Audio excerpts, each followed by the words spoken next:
नमस्कार, आप देख रहे हैं कैपिटल टीवी बिहार। मैं हूं आपके साथ सृष्टि शाह। आज मैं आपको बिहार के मॉनसून सत्र के बारे में बताऊंगी।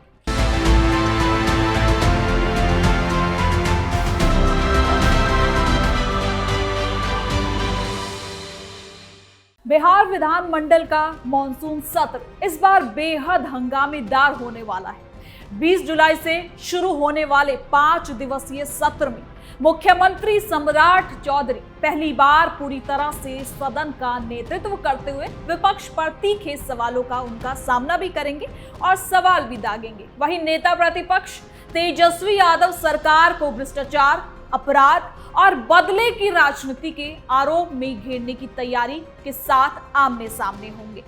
सत्र के पहले दिन ही सरकार 50,000 रुपए करोड़ का अनुपूरक बजट पेश करेगी, लेकिन बजट चर्चा से पहले ही विपक्ष कई बड़े मुद्दों पर हमला बोलने को तैयार है। Bharat Tiwari encounter, Rishu Singh tender fixing घोटाला, राबड़ी देवी का सरकारी आवास खाली करना और लालू राबड़ी की सुरक्षा में कटौती जैसे मुद्दे सदन को गरमा सकते हैं। ये सत्र सम्राट चौधरी की नेतृत्व क्षमता और तेजस्वी यादव की विपक्षी आक्रामकता के बीच सीधा मुकाबला होगा।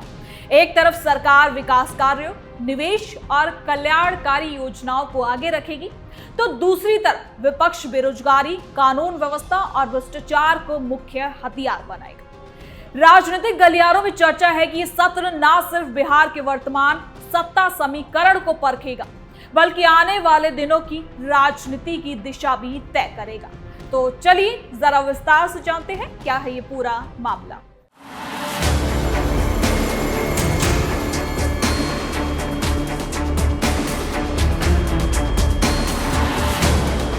बिहार विधानमंडल का मॉनसून सत्र जल्द शुरू होने वाला है। सूत्रों के मुताबिक ये सत्र 20 जुलाई से 24 जुलाई या फिर 25 जुलाई तक चल सकता है। इस दौरान मुख्यमंत्री सम्राट चौधरी पहली बार एक सीएम के तौर पर सदन का नेतृत्व करते हुए विपक्ष के सवालों का सामना करेंगे।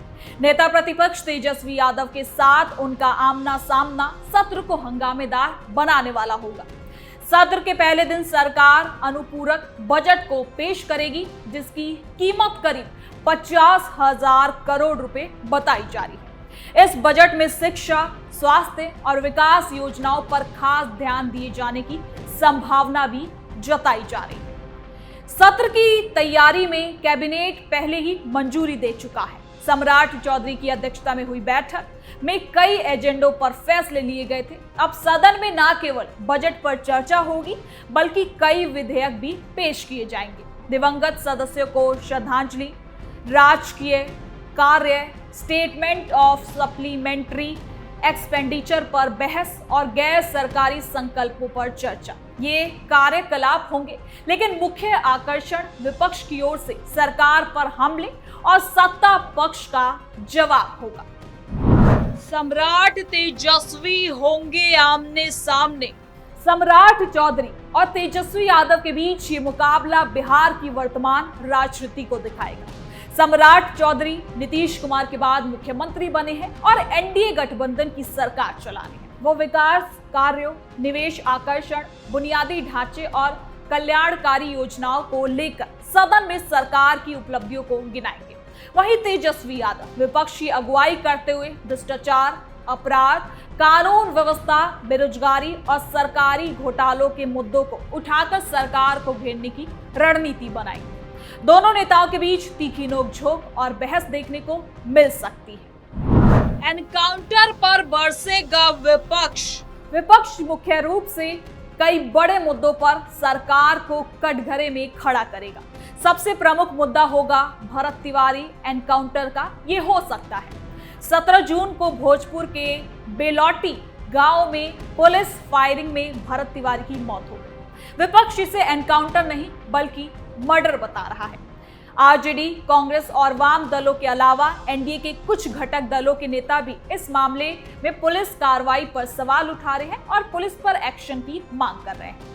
सम्राट सरकार ने न्यायिक जांच का आदेश दिया है, जिसमें पटना हाईकोर्ट के रिटायर्ड जज विनोद कुमार सिन्हा जांच कर रहे हैं।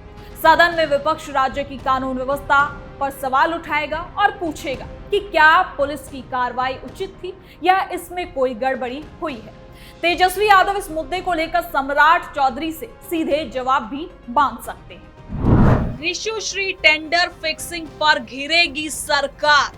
दूसरा बड़ा मुद्दा ऋषुश्री टेंडर फिक्सिंग का है। विपक्ष पहले से ही इस मामले में कई बड़े अधिकारियों और नेताओं के संलिप्त होने का आरोप लगा चुका है। तेजस्वी यादव ने पहले ही सम्राट सरकार को 20 सवालों से घेरा था। सदन में यह मुद्दा गरमाएगा, विपक्ष दावा करेगा कि टेंडर में घपला हुआ है और सरकार आरोपी अधिकारियों को बचाने की कोशिश में लगी हुई है।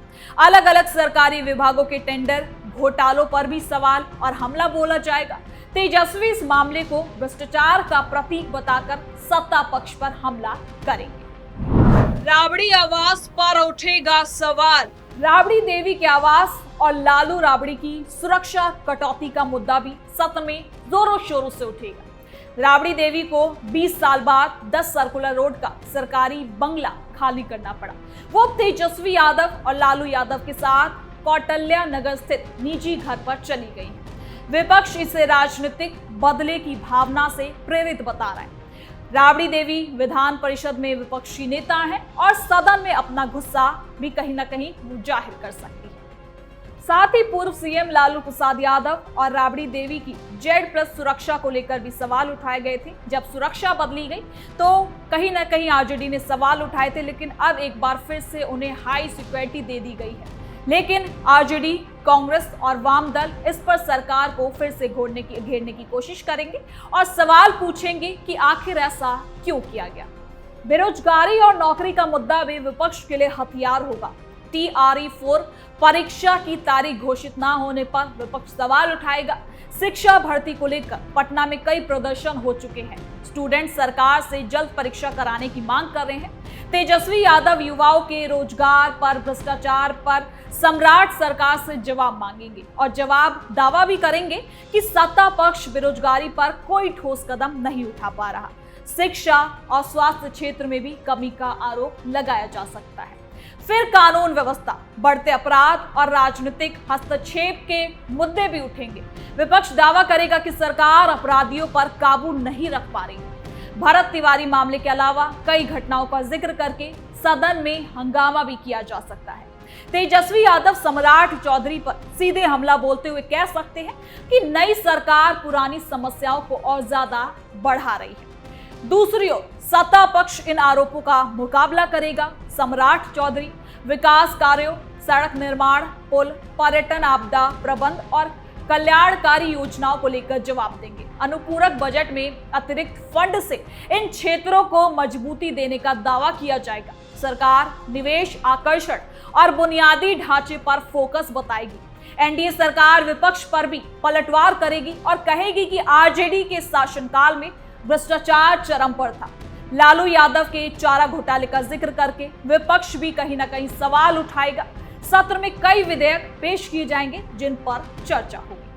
अब वित्त मंत्री विजेंद्र यादव अनुपूरक बजट पेश करेंगे। पिछले सालों के अनुपूरक बजट के आंकड़ों से ये पता चलता है कि सरकार अक्सर ज्यादा फंड शिक्षा, स्वास्थ्य, सड़क और सामाजिक सुरक्षा पर खर्च करती है।